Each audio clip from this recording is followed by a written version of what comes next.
Do you look in the mirror and see more scalp than you used to? Are your showers full of loose hairs? Hair loss can happen for many reasons, but before you resort to expensive treatments, try these 5 natural home remedies first. Hair loss and thinning hair are common problems that affect both men and women. While genetics play a role, there are also lifestyle factors that can contribute to excess hair shedding. The good news is there are changes you can make and home remedies you can try that may help stop hair loss and even promote new growth. Home Remedy 1, Massage with essential oils. Massaging the scalp increases circulation, which nourishes hair follicles. Adding essential oils boosts this effect. Oils to try include rosemary, peppermint, lavender, and thyme.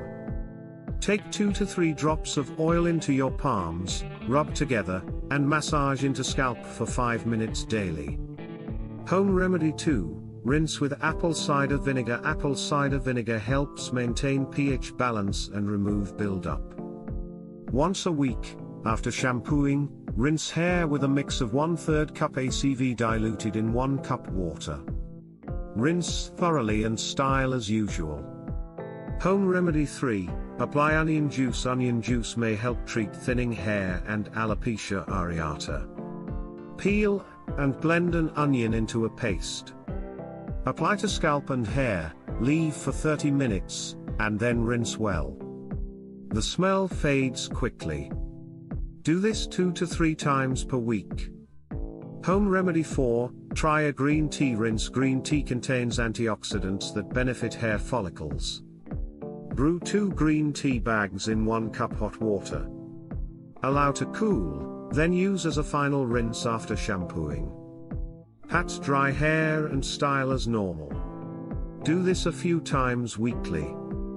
Home Remedy 5, take biotin supplements. Biotin supports keratin infrastructure of hair. Take 2.5 mg biotin supplement daily as directed on the label, or add biotin-rich foods like eggs, salmon, and avocados to your diet. Hair loss can be disturbing, but these natural home remedies provide a gentle yet effective approach to stop shedding and improve hair growth. For best results, be patient and use them consistently over time. Comment if you try any of these home remedies and let me know your results. Thanks for watching.